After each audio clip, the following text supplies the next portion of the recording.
నెల్లూరు జిల్లా కందుకూరు నియోజకవర్గం కరేడు గ్రామంలో రేపు జరగనున్న బోడే రామచంద్ర యాదవ్ సమావేశంకు హైకోర్టు షరతులు ఉన్నాయని డీఎస్పీ బాలసుబ్రహ్మణ్యం తెలిపారు.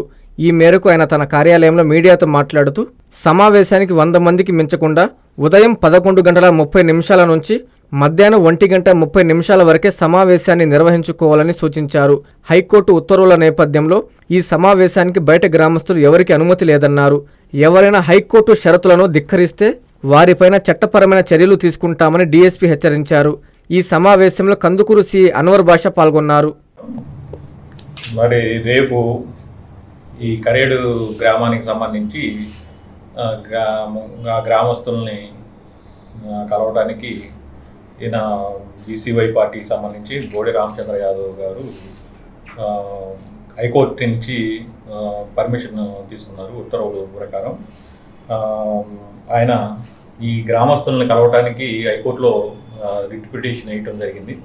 ఆ రిట్ పిటిషన్ సందర్భంగా హైకోర్టు క్లియర్గా ఉత్తర్వులు అనేది ఇవ్వటం జరిగింది. దాంట్లో ఈ హైకోర్టు వారి యొక్క ఆనరబుల్ హైకోర్టు వారి యొక్క ఉత్తర్వుల ప్రకారం దాంట్లో రేపు అంటే 14వ తారీఖు 14/9/25 తారీఖు 11:30 నుంచి 1:30 వరకు 1:30 ఈ 2 గంటల సమయంలోనే కరేడు గ్రామాన్ని విజిట్ చేయాలి. అలాగే అక్కడ గ్రామస్తులు 100 మెంబర్స్ 100 కంటే ఎక్కువ మంది కాకుండా 100కు లోపు ఉన్నటువంటి గ్రామస్తులతో సమావేశాన్ని నిర్వహించాలని చెప్పేసి కోర్టు ఉత్తర్వులు ఇవ్వడం జరిగింది. అలాగే దాంట్లో ఈ సమావేశంలో ఓన్లీ కరేడుకు సంబంధించినటువంటి ప్రజలతో మాత్రమే సమావేశం నిర్వహించుకోవచ్చు అని చెప్పి ఉత్తర్వులు ఇవ్వడం జరిగింది. అలాగే ఆ సమావేశం సందర్భంగా ఎలాంటి ప్రొవోకేటివ్ స్టేట్మెంట్స్ అంటే జనాలను రెచ్చగొట్టేటువంటి వ్యాఖ్యలు కానీ, అలాగే జనాలను రెచ్చగొట్టడం కానీ, వాళ్ళని వేరే విధంగా చేయటం కానీ, వాళ్ళని రెచ్చగొట్టడం కానీ చేయకుండా వాళ్ళ యొక్క వారితో సమావేశం నిర్వహించుకోవాలని, అలాగే ఆ సమావేశాన్ని కరేడు సెంటర్లో నిర్వహించాలని చెప్పేసి ఉత్తర్వులు ఇవ్వటం జరిగింది. కాబట్టి దీని సందర్భంగా మేము చెప్పేది ఏంటంటే రేపు దీని సమావేశానికి రామచంద్ర యాదవ్ గారు అలాగే కరేడు గ్రామానికి సంబంధించినటువంటి గ్రామస్తులు 100 మంది మాత్రమే మనం అలౌ చేయడం జరిగింది. అలా కాకుండా బయట నుంచి అలాగే ఆ చుట్టుపక్కల గ్రామాలకు సంబంధించి ఈ గ్రామస్తులు కానీ, అలాగే బయట నుంచి గ్రామస్తులు కానీ ఎవరికి కూడా అనుమతి లేదు.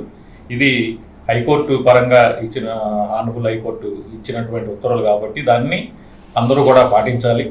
అట్లా కాకుండా 100 మంది కంటే ఎక్కువ మంది బయట నుంచి ఎక్కువ మంది కనుక వస్తే వారి మీద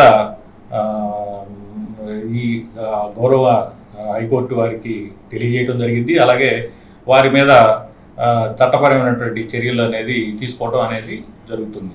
కాబట్టి ఇది కరేడు అలాగే ఆ చుట్టుపక్కల ఉన్నటువంటి గ్రామాలకు సంబంధించినటువంటి గ్రామస్తులందరూ కూడా తెలుసుకోవాల్సిందిగా, అలాగే ఈ ఆనరబుల్ హైకోర్టు గారు ఇచ్చినటువంటి ఉత్తర్వుల్ని అందరూ పాటించవలసిందిగా, అలాగే 11:30 నుంచి 1:30 వరకు కూడా గ్రామస్తులతో సమావేశాన్ని ప్రశాంతంగా నిర్వహించి గ్రామస్తుల్ని రెచ్చగొట్టకుండా గ్రామస్తులతో మాట్లాడుకొని సమావేశాన్ని నిర్వహించుకొని వెళ్ళాలని చెప్పేసి ప్రజలందరికీ మరియు ఈ బోడే రామచంద్ర యాదవ్ గారికి తెలియజేయడం జరిగింది.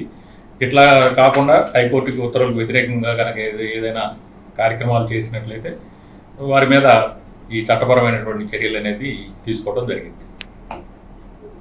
Avenue Senior Secondary School CBSE 8 years of academic excellence తో దిగ్విజయంగా నడుపుతున్న విద్యా సంస్థ 2025-26 విద్యా సంవత్సరం నుండి MPC, BPC, MEC కోర్సులు ప్రారంభం. విద్యార్థులకు మరింత నాణ్యమైన విద్యను అందించడానికి 36 సంవత్సరాల సుదీర్ఘ అనుభవం ఉన్న ఆకాష్ ఎడ్యుకేషనల్ ఇన్స్టిట్యూషన్ వారి సౌజన్యంతో JEE, మెయిన్, అడ్వాన్స్డ్ కోచింగ్ ఇవ్వబడుతుంది. IIT, NIT మరియు టాప్ యూనివర్సిటీస్ లో సీట్స్ సంపాదించుటకు all India level level lecturers చే బోధించబడును. Admissions open from nursery to +2. Avenue senior secondary school CBSE, Prashanti Nagar, Brahmanandapuram, Nellore.